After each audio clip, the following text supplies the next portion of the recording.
नमस्कार मंडळी. सकाळी सकाळी बघा आपण कुठं आलो आहे, दिसेलच तुम्हाला.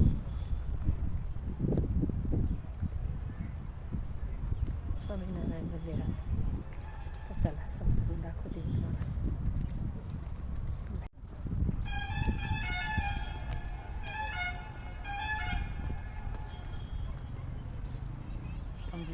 चप्पल पुढे नेता येत ना? चप्पल नाही ना. नाही का? चला जाऊया आता मंदिरात. तर कसं वाटतं मंदिर, आणि इतका परिसर रम्य आहे इथे की माणसाला निघावं वाटत नाही. इतकं सुंदर दिसत असेल तुम्हाला कॅमेऱ्यामध्ये. तर बघा कसं आहे मंदिर आणि मंदिराचा परिसर. ठीक झालं आपलं दर्शन. चला तर जाऊया खाली. बघा किती छान आहे रम्य वातावरण, परिसर.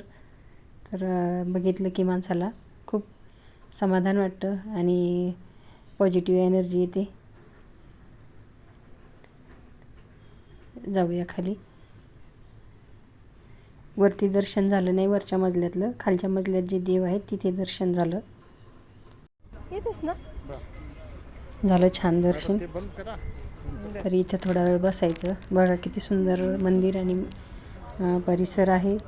तुम्ही नक्कीच बघितलेला असेल तर आठवलं असेल तुम्हाला कुठला आहे तो.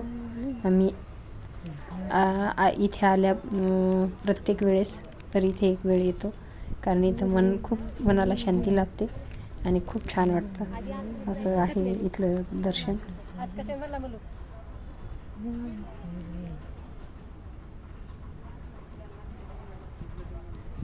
आम्हाला व्हिडिओ घ्यायचा होता तर सगळं तोंडावर गुण येते.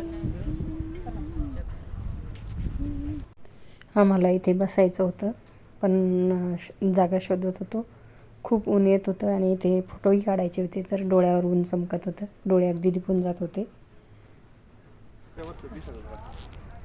मग थोडंसं विचार केला, नंतर मग म्हटलं काढावं आता. अक्षरशः डोळे दिपत आहेत माझे. तर सकाळ सकाळचं कोवळं ऊन आहे ना, खूप छान वाटत आहे.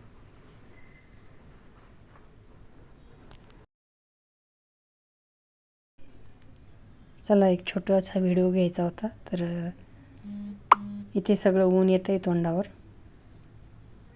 अगदीच डोळे दिपत आहेत.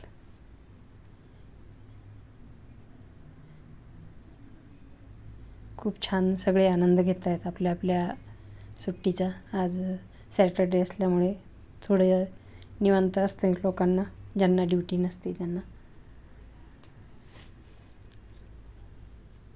छान दिसत आहे इकडून मंदिर आणि मंदिर परिसर. खूप सुंदर दिसतं. वरती कॅमेरा वगैरे अलाउड नाही आहे. बरेच गोष्टीचे इन्स्ट्रक्शन दिलेले असतात अगोदर, ते आपण पाळायला पाहिजे. चला तर फोटो काढले 2-3. आणि कसा वाटला मग तुम्हाला हा व्हिडिओ, तर कमेंट करा. आवडल्यास लाईक करा, शेअर करा आणि सबस्क्राईब करा. आणि असेच नवनवीन व्हिडिओ बघण्यासाठी आर्ट अँड ब्लॉग चॅनलला